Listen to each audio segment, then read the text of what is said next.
નમસ્કાર, મારી Manjula Salani official YouTube ચેનલમાં આપ સર્વેનું હાર્દિક સ્વાગત છે.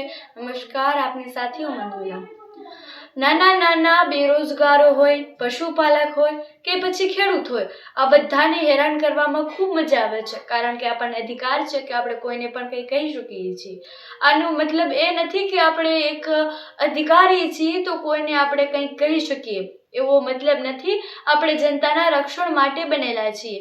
જનતાના રક્ષણ માટે બનેલા છીએ એટલે જનતાની સાથે નરમાશભર્યો વ્યવહાર કરવો જોઈએ અને તેમને એવું લાગવું જોઈએ કે ના, અમારી સાથે કોઈક છે કે જે અમને સાથ આપે છે, જે અમને ન્યાય અપાવે છે અને જે હંમેશા અમારી સાથે રહેલા છે.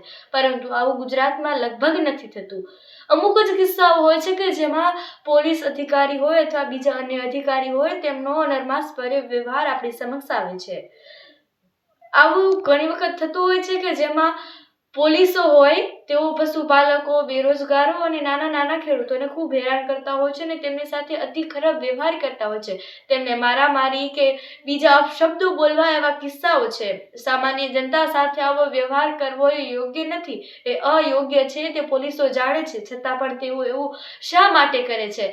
એવું શા માટે કરે છે કે જેનાથી જનતાને લાગે છે કે અમારી એક આશા હતી કે જેઓ પોલીસ અમારી સાથે છે, તેમને એવું લાગતું હતું કે ના, કોઈ વ્યક્તિ તો એવું છે કે જે આપણને સરખી રીતે ન્યાય અપાવી શકે છે અને આપણા મુશ્કેલીઓનો હલ લાવી શકે છે.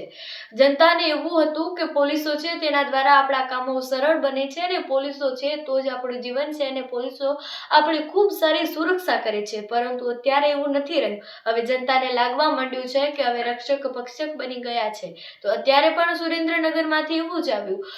ચોટીલા, જે સુરેન્દ્રનગરનું ચોટીલા છે, ત્યાં દબાણ હટાવાઈ રહ્યું હતું ત્યારે જે ડેપ્યુટી કલેક્ટરે કંઈક એવું જનતાને કહ્યું કે જેના કારણે આપણે ફરી માટે એક એવી ક્ષણ યાદ કરીએ કે જેમાં આપણને સાચી રીતે અહેસાસ થઈ જાય કે હવે ખરેખર ગુજરાતની પોલીસ એવી છે જ નહીં કે જે આપણને રક્ષણ કરી શકે અથવા તો રક્ષણ આપી શકે.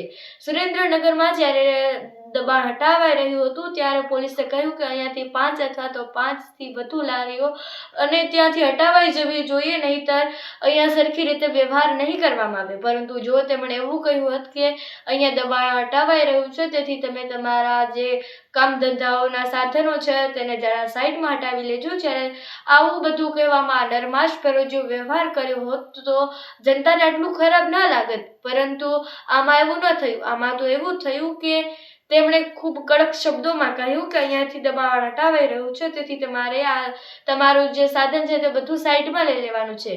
આવું બોલવું એ આપણા માટે યોગ્ય ન ગણાય. એ હું અને તમે બધા જ જાણીએ છીએ ને આપણે પણ આપણા સાથે પણ કોઈક એવો અધિકાર છે કે આપણે કોઈને કંઈ કહી શકીએ છીએ, કે આપણો કોઈ એવો અધિકાર છે કે આપણે કોઈ વ્યક્તિને જો તે ખરાબ વ્યવહાર કરી રહ્યું હોય તો આપણે તેને કહી શકીએ કે તમારે આવું નથી કરવાનું. પરંતુ એવું તો ન જ કહી શકીએ કે કડક શબ્દોમાં કે તમે આમ કરવાનું એટલે આમ કરવાનું જ છે. પરંતુ આવું ઘણી વખત થઈ ચૂક્યું છે. કેટલા લોકોને આના ભોગ બનવું પડ્યું છે ને ઘણા બધા લોકો છે કે જેઓ આવી વાતને સહન કરીને બેઠા છે. ઘણા લોકોને લાગે છે કે હવે આ કંઈ વધુ નથી, પરંતુ હજુ આપણા માટે એવી ક્ષણો છે કે જેને આપણે કહી અને બતાવી શકીએ છીએ કે અમારા થકી પણ દેશનું સંચાલન ચાલી રહ્યું છે અને અમારો પણ દેશમાં કંઈ ફાળો છે.